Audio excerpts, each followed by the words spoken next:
Basic विद्यालय के merging का आदेश आ चुका है। देखिए सरकार ने क्या तर्क दिया, जिसको आधार मानकर कोर्ट ने फैसला सुनाया। विश्लेषण करिए कि भैया मर्जर तो सरकार को भी फ्री छूट मिल गई है कि वो मर्ज करे। हुआ क्या ये देखते हैं हम लोग। ठीक है, संक्षिप्त विवरण देख लेते हैं। आदेश कल आया है शाम को। ठीक है, उसके बाद कुछ छात्राओं की ओर से उनके अभिभावकों द्वारा दायर किया गया तथा उत्तर प्रदेश विशेष रूप से बेसिक शिक्षा विभाग।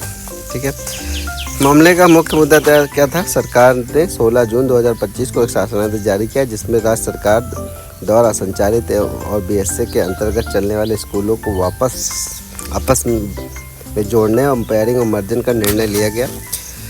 इसके तहत 24 जून 2025 को 105 स्कूलों की सूची जारी की, जिसका आपस में पेयरिंग किया जाना था। दलीलें देख लीजिए। अनुच्छेद 21 राइट टू एजुकेशन के तहत 6 से 14 वर्ष बच्चों को निःशुल्क और अनिवार्य शिक्षा पाने का मौलिक अधिकार आरटीआई एक्ट 2019 और यूपी रूल्स 2011 के अनुसार कक्षा 1 से 5 तक स्कूल 1 किलोमीटर के अंदर होना चाहिए यदि 300 की जनसंख्या हो।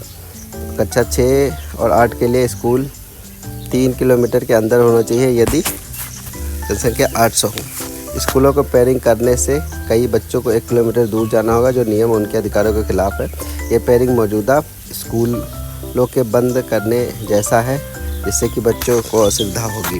याचिकाकर्ताओं ने यह भी कहा कि शासनादेश केवल कार्यकारी आदेश एग्जीक्यूटिव इंस्ट्रक्शन है और कानून नहीं है, इसलिए यह मौलिक अधिकारों को नहीं हटा सकता। राज्य सरकार की दलील है। एनईपी 2020 में राष्ट्रीय शिक्षा नीति 2020 के तहत स्कूलों का पेयरिंग एक नीतिगत निर्णय है, जिससे संसाधनों का बेहतर उपयोग हो। बहुत से स्कूलों में शून्य छात्र हैं, यह बहुत कम नामांकन है, जिससे कि संसाधनों का दुरुपयोग हो रहा है। आगे, पेयरिंग से गुणवत्ता बढ़ेगी, शिक्षक छात्र अनुपात संतुलित होगा और सुविधाएं बेहतर होंगी। केवल 2010 में स्कूलों का पेयरिंग किया जा रहा है, जो पूरे प्रदेश के स्कूलों में बहुत छोटा हिस्सा होगा।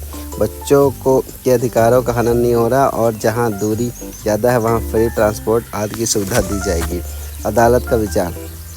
नंबर 1, आर्टिकल 21 ए के तहत बच्चों को शिक्षा अधिकार है, लेकिन इसका मतलब यह नहीं कि राज्य संसाधनों का उपयोग नहीं सुधार सकता। ठीक है, यदि पेयरिंग से शिक्षा की गुणवत्ता सुधरती है तो यह सरकार की जिम्मेदारी ऐसा करे। याचिकाकर्ता साबित नहीं कर सके कि पेयरिंग से बच्चों को वास्तव में नुकसान हो रहा है। सरकार पेयरिंग के बाद में सुनिश्चित कर रही है कि शिक्षा में रुकावट ना हो। न्यायालय का निर्णय याचिका खारिज कर दी गई। कोर्ट ने कहा सरकार का निर्णय एनईपी 2020 और आरटीआई के अनुरूप है। यह फैसला शिक्षा की गुणवत्ता सुधारने और संसाधनों को बेहतर उपयोग के लिए किया गया और मौलिक अधिकारों का उल्लंघन करता है। और देख लीजिए, बिंदुओं के बारे में और बता देता हूँ क्या क्या मामला है। ठीक है, तो कोर्ट ने माना है कि मर्जर के बावजूद 614 निःशुल्क गारंटी बनी हुई है और स्कूल बंद नहीं किया गया, उन्हें जोड़ा गया है। मर्जर राष्ट्रीय शिक्षा नीति 2020 के निर्देशों के अनुसार जो संसाधनों के उपयुक्त उपयोग और गुणवत्ता की शिक्षा की दिशा में है। जिन स्कूलों को पेयरिंग किया गया उनमें से कोई स्कूल छात्र शून्य व अत्यंत कम थी, जिससे कि साधनों की बर्बादी हो रही है।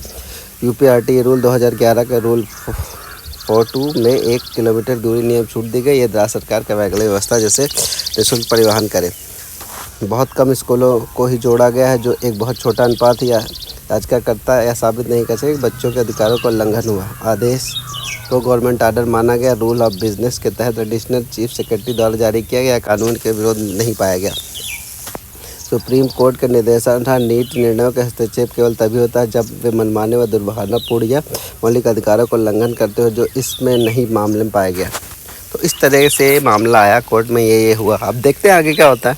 फिलहाल विरोध जारी है शिक्षकों का और ग्रामीणों का, प्रधानों का, और आगे भी उम्मीद